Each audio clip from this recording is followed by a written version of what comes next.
I stared at the crumpled note in my hand, my heart pounding. The looping handwriting was unfamiliar, but the words were unmistakable. "Can't wait to see you again, my love." It wasn't addressed to me. "Beth, you okay in there?" Adam's voice carried from downstairs, snapping me back to reality. I quickly shoved the note into my pocket and took a deep breath. "Coming!" I called back, forcing cheerfulness into my voice. I gave myself a quick once-over in the mirror, smoothing my hair and plastering on a smile. Just another day in the life of Beth Thompson, loving wife and dedicated mother. As I descended the stairs, I could hear Adam on the phone, his voice low and urgent. "I told you, not now. I'll call you back later." He hung up abruptly as I entered the kitchen. "Everything all right?" I asked, busying myself with making coffee. Adam's smile didn't quite reach his eyes. "Just work stuff. You know how it is." I did know. It was always work stuff these days. I poured 2 mugs of coffee and slid one across the counter to him. "Speaking of work, I was thinking we could take a long weekend soon. Maybe go up to the lake house?" Adam's fingers tightened around the mug. "I don't know, Beth. Things are pretty hectic at the office right now." "They're always hectic," I said, unable to keep the edge from my voice. "When was the last time we did something as a family?" He sighed, checking his watch. "Can we talk about this later? I'm running late." Before I could respond, our daughter Emma burst into the kitchen, backpack in tow. "Mom, did you sign my permission slip?" I blinked, momentarily thrown. "Permission slip?" Emma rolled her eyes. "For the field trip next week?" "I told you about it yesterday." I fumbled in my purse for a pen, feeling Adam's impatient gaze on me. "Here you go, sweetie. Have a great day at school." As Emma dashed out the door, Adam grabbed his briefcase. "I've got a late meeting tonight. Don't wait up." "Adam, wait." But he was already gone, the front door slamming behind him. I slumped against the counter, the house suddenly too quiet. The note in my pocket felt like it was burning a hole through the fabric. I pulled it out, reading the words again. My fingers itched to call Adam to demand an explanation. But what if I was jumping to conclusions? The doorbell jolted me from my thoughts. I hastily shoved the note back into my pocket and went to answer it. My neighbor Jane stood on the porch, a plate of muffins in her hands. "Good morning, Beth. I thought you could use a pick-me-up." I managed to smile, ushering her inside. "You're a lifesaver, Jane. Come on in." We settled at the kitchen table, and Jane's keen eyes didn't miss a thing. "What's wrong, dear? You look like you've seen a ghost." I hesitated, then pulled out the note. "I found this in Adam's jacket pocket this morning." Jane's eyebrows shot up as she read it. "Oh, honey, I don't know what to think," I admitted, my voice cracking. "Things have been off lately. But this..." Jane reached across the table, squeezing my hand. "Now don't go jumping to conclusions. Have you talked to Adam about it?" I shook my head. "I don't know how. What if I'm wrong? What if I'm not?" "You need to confront him," Jane said firmly.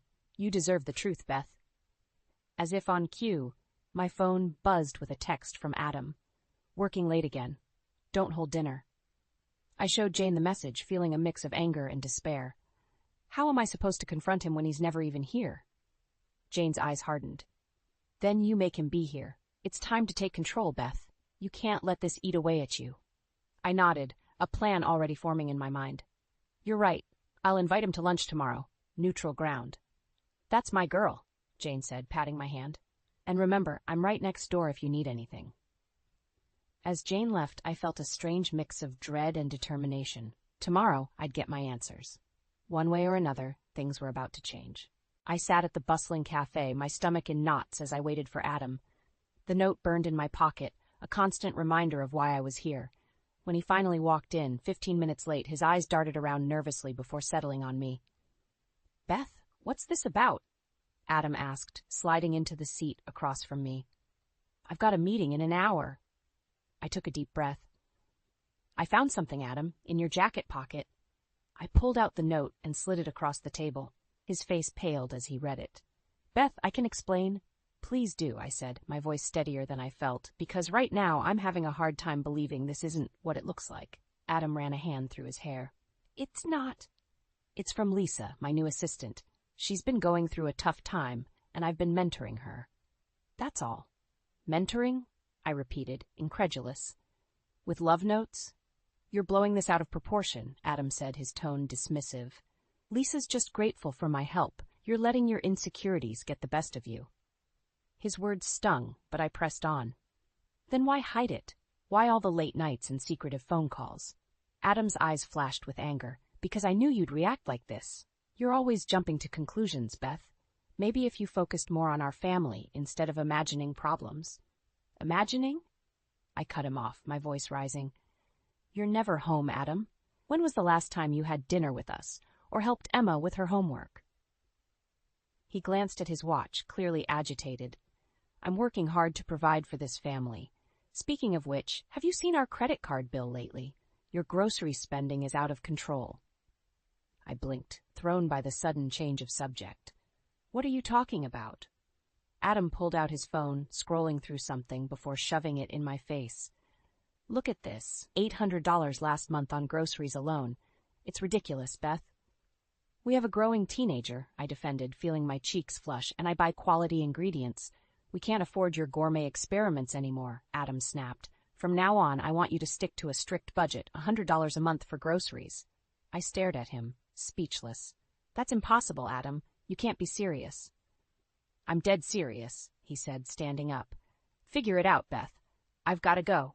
As he walked away, leaving me sitting there stunned, I felt a tap on my shoulder. I turned to see Lisa standing there, a sympathetic smile on her face. Mrs. Thompson? I'm Lisa, Adam's assistant. He asked me to drop off these files for him. She handed me a folder, her eyes flickering to the note still on the table. I hope I'm not interrupting anything. I studied her face, searching for any sign of guilt or deception. She was younger than I expected, probably in her early 30s, with a warm smile that didn't quite reach her eyes. Not at all, Lisa, I said, forcing a smile. Thank you for bringing these by. As she walked away, I couldn't shake the feeling that there was more to her relationship with Adam than he was letting on. The way she looked at the note, the familiarity in her voice when she mentioned Adam's name, it all felt off.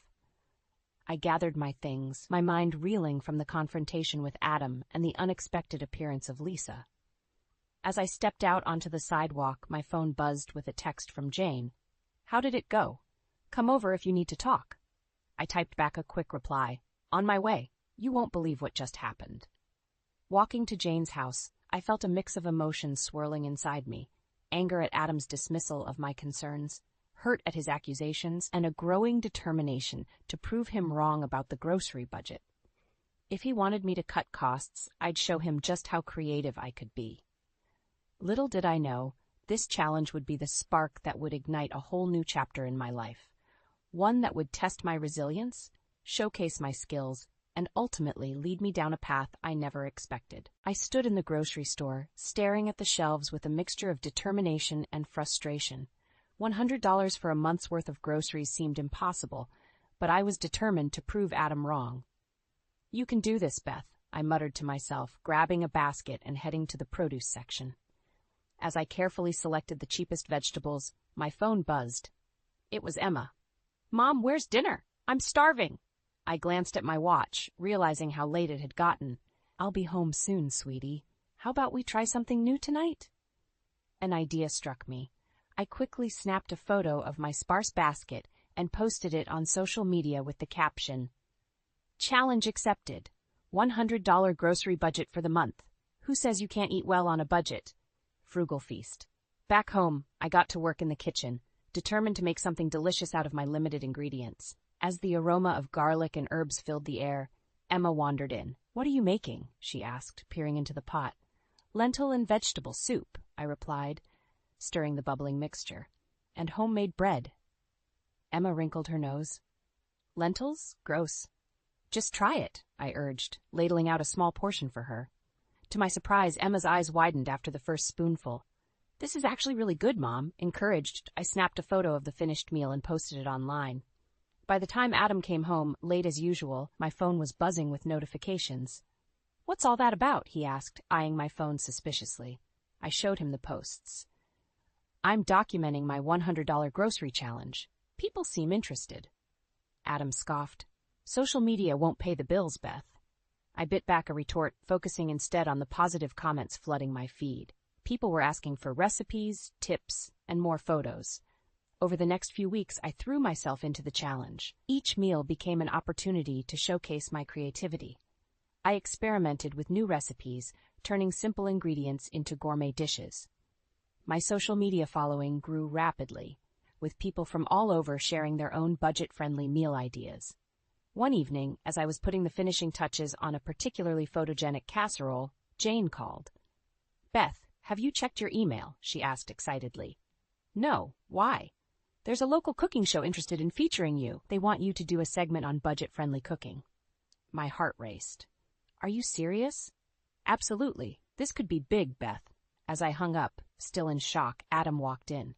"Who was that?" I told him about the cooking show offer, unable to contain my excitement. Adam's face darkened. "You're not seriously considering this, are you? It's just a hobby, Beth. You need to focus on our family, not chasing some pipe dream." His words hit me like a slap. "A pipe dream, Adam? People are genuinely interested in what I'm doing. This could be an opportunity." "An opportunity for what?" he interrupted. "To embarrass yourself on TV? To neglect your responsibilities here at home?" I felt my anger rising. "My responsibilities? I've been managing this household on a shoestring budget while you're never home. I'm creating something for myself, something that could actually help people." Adam's phone buzzed, and he glanced at it, his expression changing. "I have to go. We'll discuss this later." As he rushed out, I caught a glimpse of his screen, a text from Lisa, "Can't wait to see you tonight." My stomach dropped. Despite my suspicions, seeing it in black and white felt like a punch to the gut. In that moment, something inside me snapped. I picked up my phone and dialed the number for the cooking show. "Hello, this is Beth Thompson. I'd love to do the segment on budget-friendly cooking." As I hung up, I felt a mix of excitement and trepidation. I was stepping into uncharted territory, but for the first time in years, I felt alive. Whatever Adam was up to with Lisa, whatever challenges lay ahead, I was ready to face them head-on. Little did I know, this decision would be the first step on a journey that would change my life forever.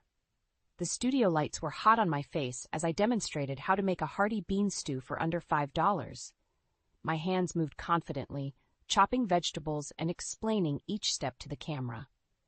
As the segment wrapped up, the host turned to me with a beaming smile. "Beth, that was fantastic. Your tips are going to help so many families. How does it feel to be our new rising culinary star?" I laughed, feeling a mixture of pride and disbelief. It's surreal, honestly. I'm just glad I can help people eat well on a budget. As I left the studio, my phone buzzed with notifications. My social media following had exploded overnight, and my inbox was flooded with messages from viewers asking for more recipes and advice. I was so engrossed in responding to comments that I almost missed Adam's text.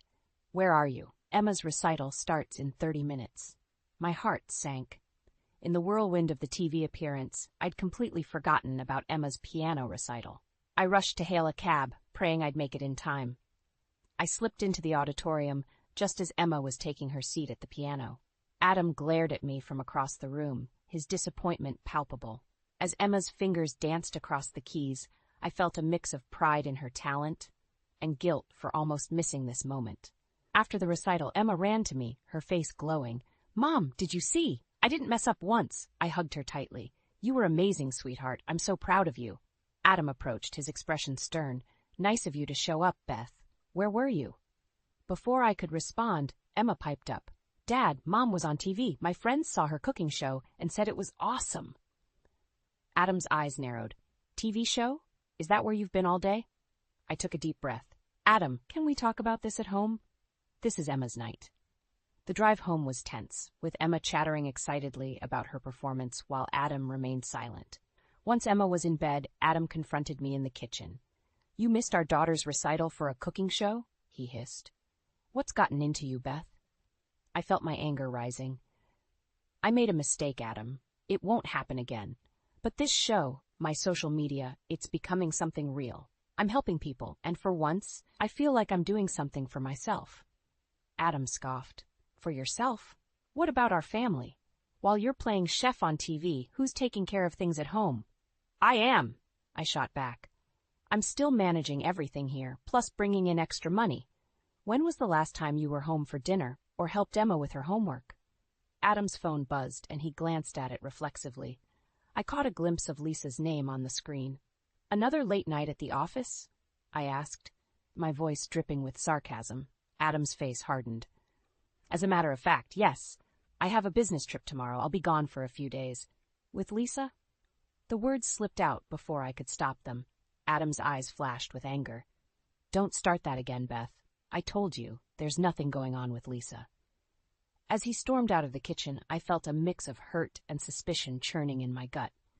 Despite Adam's denials, I couldn't shake the feeling that he was hiding something. The next day, I found myself at the airport, picking up Emma from her school trip. As we waited for her classmates, a familiar voice caught my attention. I turned to see Adam and Lisa walking together, their heads close as they talked in hushed tones. They hadn't noticed me. My heart raced as I watched them disappear into the crowd, heading towards the departure gates. Adam had lied about his business trip. He was leaving with Lisa. In that moment, everything changed. The suspicions I'd been trying to ignore came crashing down on me. I knew I had a decision to make, one that would alter the course of our lives forever.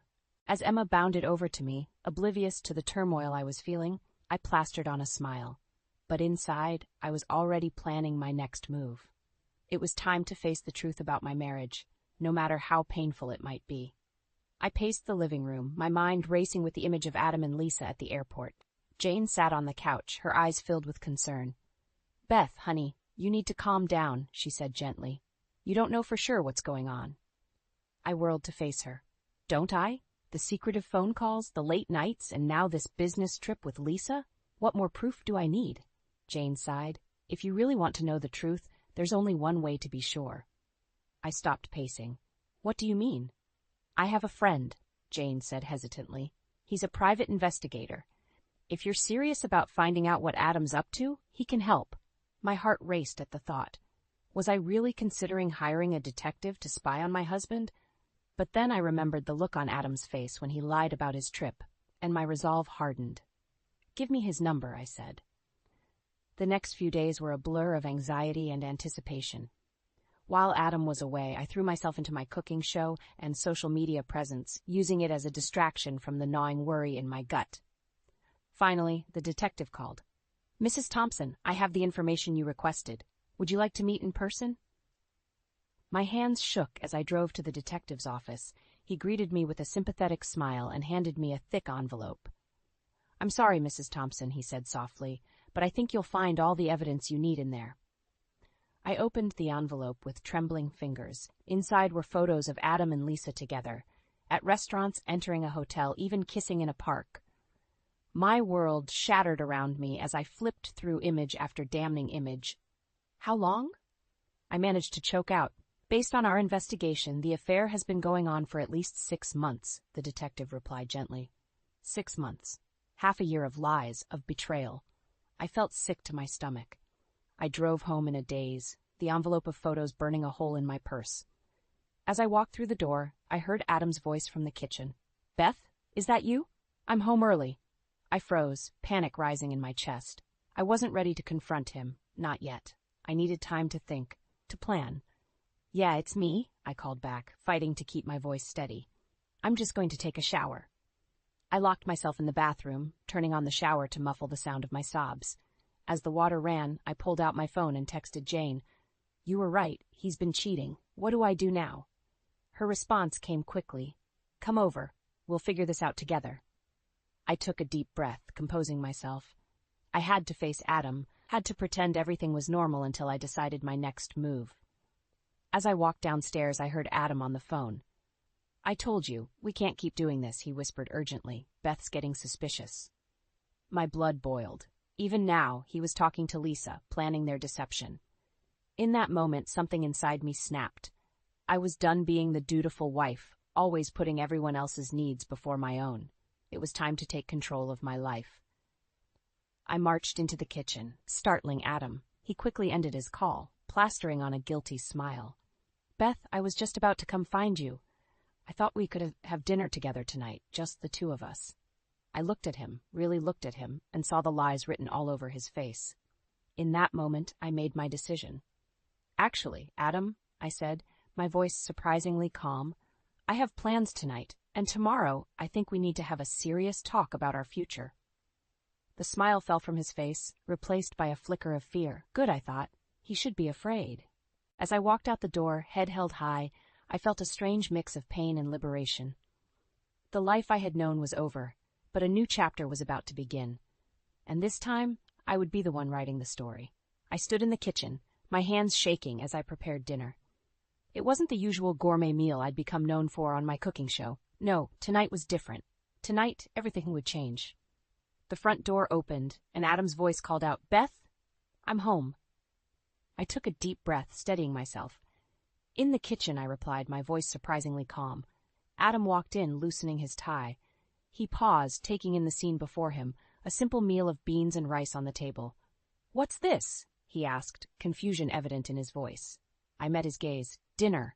On the budget you insisted upon." He frowned, reaching for his phone. "I'll just order something." "No," I said firmly. "This is what we can afford now. Sit down, Adam. We need to talk." Reluctantly, he took a seat. I placed a plate in front of him and sat across the table, my heart pounding. "Beth, what's going on?" Adam asked, pushing the food around his plate. I took a deep breath. "I know about Lisa, Adam. I know everything." The color drained from his face. "What are you talking about?" "Don't," I said, my voice cracking. "Don't lie to me anymore. I have proof." I pulled out the envelope of photos and slid it across the table. Adam's hands trembled as he opened it, his eyes widening as he flipped through the damning evidence. "Beth, I can explain." "Save it." I cut him off. "I don't want to hear any more lies. What I want to know is why. Why wasn't I enough?" Adam's shoulders slumped. "It's not that simple. You've been so focused on your cooking show, your social media, I felt neglected." I laughed bitterly. "Neglected? I've been killing myself trying to make ends meet on the ridiculous budget you imposed. I've been taking care of our home, our daughter, while you've been off with your mistress." "I'm sorry," Adam whispered. "I never meant for this to happen." "But it did happen," I said, my voice growing stronger. "And now we have to deal with the consequences." I reached into my bag and pulled out a thick envelope. Adam's eyes widened as I slid it across the table. "What's this?" he asked, his voice barely audible. "Divorce papers," I replied. "I want you out of the house by the end of the week." Adam's face contorted with anger. "You can't do this. Where am I supposed to go? How will I afford?" "Figure it out," I snapped, echoing his words from months ago. "You managed to afford hotel rooms with Lisa. I'm sure you'll manage." Adam stood up abruptly, his chair scraping against the floor. "This isn't over, Beth. You can't just throw away our marriage like this." I rose to meet his gaze. "You threw it away the moment you decided to cheat. Now, if you'll excuse me, I have a live cooking segment to prepare for." As I turned to leave, Adam grabbed my arm.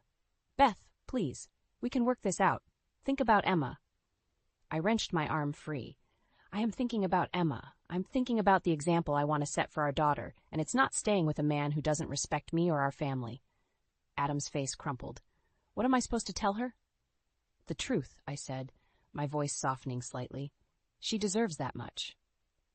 As Adam slumped back into his chair, defeat written across his face, I felt a mix of emotions wash over me. Anger, sadness, but also a strange sense of liberation. I walked out of the kitchen, leaving Adam with his cold beans and rice.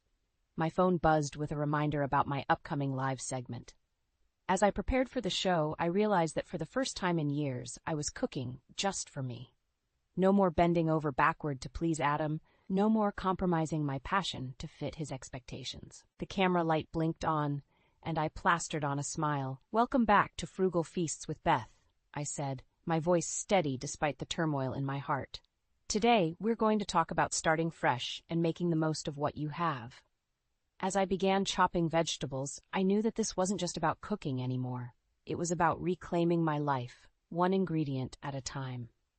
The days after I served Adam the divorce papers were a blur of emotions and activity. I threw myself into my work, filming more cooking segments and engaging with my growing online community. It was easier to focus on chopping vegetables than to think about the implosion of my marriage.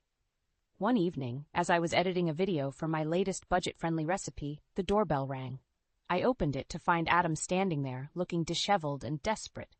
"Beth, please," he said, his voice cracking. "We need to talk." Against my better judgment, I let him in. We sat at the kitchen table, the scene of so many family dinners and recent confrontations. "I've been thinking," Adam began, "and I realize I've made a terrible mistake. I want to make things right. Give us another chance." I felt a flicker of hope, quickly extinguished by the memory of his betrayal. "It's too late for that, Adam." He reached across the table, grasping my hand. "Is it? Think about Emma. Think about our life together. We can work through this." I pulled my hand away. "And what about Lisa?" Adam's face fell. "It's over with her. It was a mistake, Beth. You're the one I want to be with." As he spoke, my phone buzzed with a notification.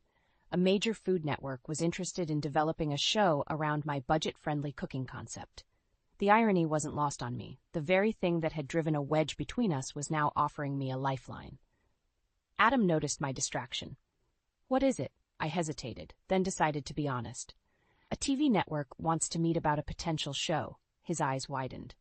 That's great, Beth. See? This is why we need to stay together. We're a team. I can help you negotiate the contract, manage your career. We can do this together."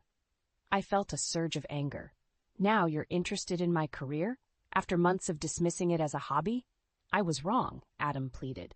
"I see now how talented you are, how much potential you have. Let me make it up to you." For a moment I wavered.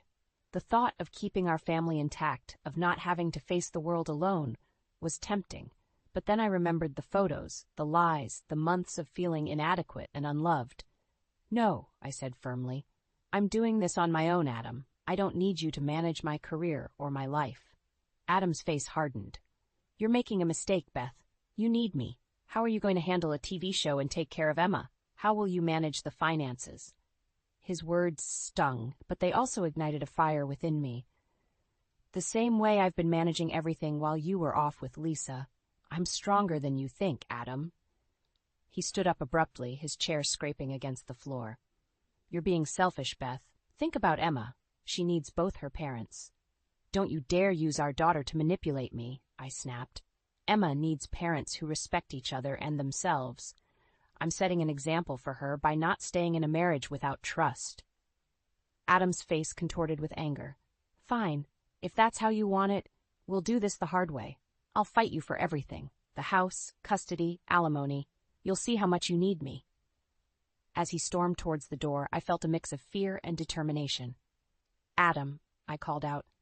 He turned, a glimmer of hope in his eyes. "Don't forget to take your frugal cooking tips with you. You're going to need them." The door slammed behind him, and I sank into a chair, my body shaking. I had just burned the last bridge, cut the final tie to my old life. The reality of what lay ahead, a bitter divorce, a custody battle, launching a TV career, hit me like a tidal wave. But as I sat there surrounded by the remnants of my cooking experiments and the tools of my newfound passion, I realized something. I wasn't just surviving on a shoestring budget anymore. I was thriving. And no matter what challenges lay ahead, I would face them on my own terms. I picked up my phone and dialed the network executive's number.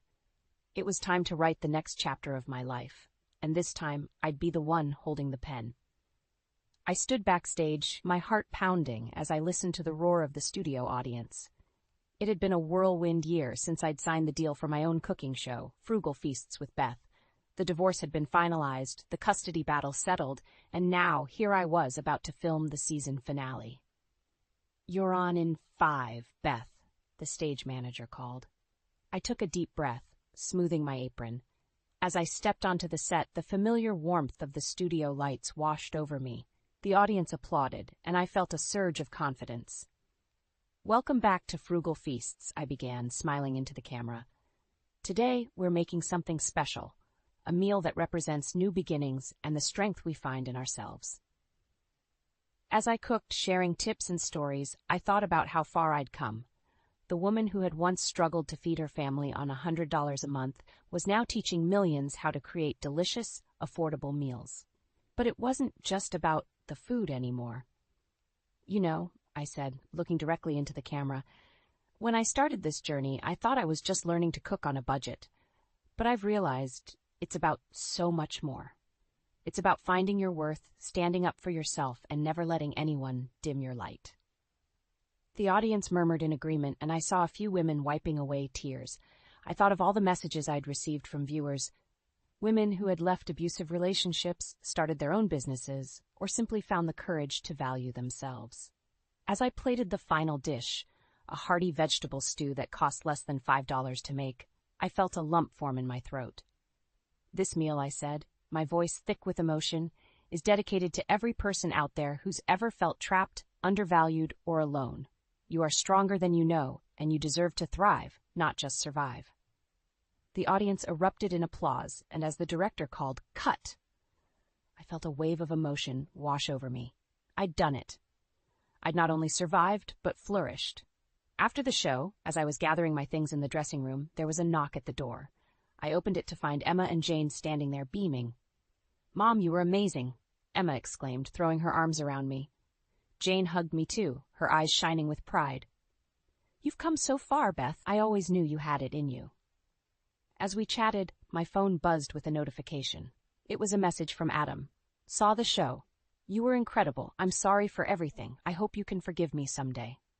I stared at the message, a mix of emotions swirling inside me. Part of me wanted to delete it, to erase Adam from my life completely. But another part recognized that forgiveness wasn't about him. It was about freeing myself. I typed a simple reply, "Thank you. I hope you find happiness too." As I hit send, I felt a weight lift from my shoulders. I turned to Emma and Jane, smiling. "How about we celebrate with dinner? I know a great place where we can eat like queens on a pauper's budget." We laughed together, heading out into the warm evening. As we walked, I thought about the journey that had brought me here. From a desperate housewife trying to stretch a meager budget to a successful TV host and author, I had transformed not just my circumstances, but myself. I realized that the real frugal feast wasn't just about the food on our plates. It was about savoring the richness of life, even when resources seem scarce.